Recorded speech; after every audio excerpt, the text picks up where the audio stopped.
Baik, ayah bunda yang dimuliakan dan juga dirahmati oleh Allah Subhanahu wa taala. Jadi Nabi Nuh ini itu sudah mengajak kaumnya untuk beriman kembali kepada Allah. Dulu mereka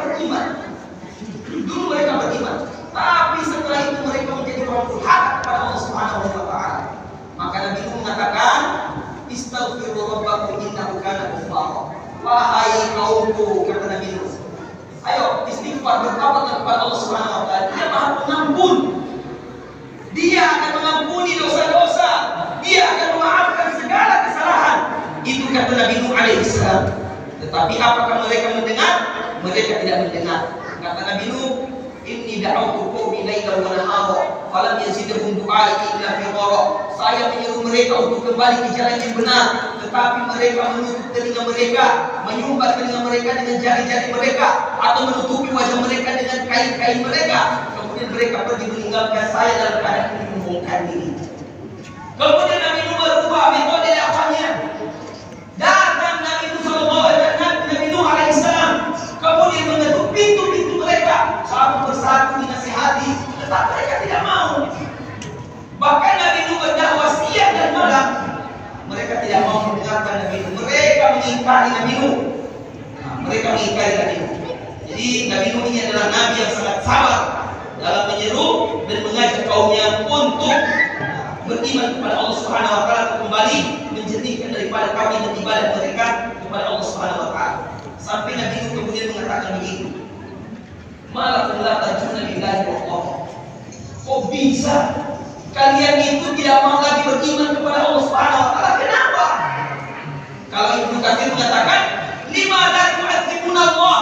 Dulu kalian mengagungkan Allah Subhanahu wa taala. Kenapa sekarang kalian merendahkan Allah Subhanahu wa taala? Kenapa? Apa salahnya Allah kepada kalian, kata Nabi Nuh? Wa qad khalaqakum atwara. Padahal jadi sebagai orang tua begitu ya. Sebagai orang tua biasanya begini, ayat dari Allah Subhanahu wa taala. Sebagaimana kaidah dakwahnya Nabi Nuh. Jadi sebagai orang tua biasanya begini. Kalau kita mengajak anak kita, nah, sholat. Kalau kamu sholat, maka Allah Subhanahu wa taala memasukkan kamu ke dalam surga, mengampuni dosa-dosa kesalahanmu, dan surga menjadi tempat kembalimu. Anaknya tak sadar-sadar, anaknya tak tobat-tobat. Akhirnya orang tuanya menaikkan sedikit. Yang disebut apa?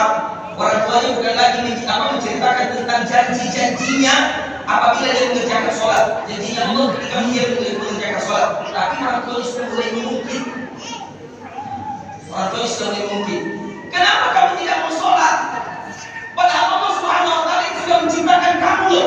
Mulai kamu tidak ada sampai kamu ada. Kamu butuh makan, Allah kasih. Kamu butuh istirahat, Allah tidurkan. Allah menciptakan siang untuk bekerja, Allah menciptakan malam supaya kamu bisa beristirahat. Mulai mungkin. Sama kalau ada istri malas begitu masak begitu.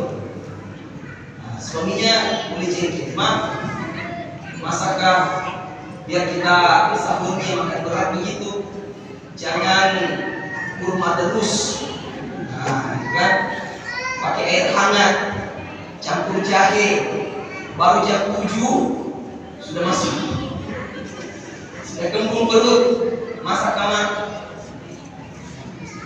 Nah, kalau mama masak untuk saya ini, insya Allah jadi amal ibadah di sisi Allah, itu akan menjadi asbab saya ridho dan Allah ridho kepada dirimu gitu.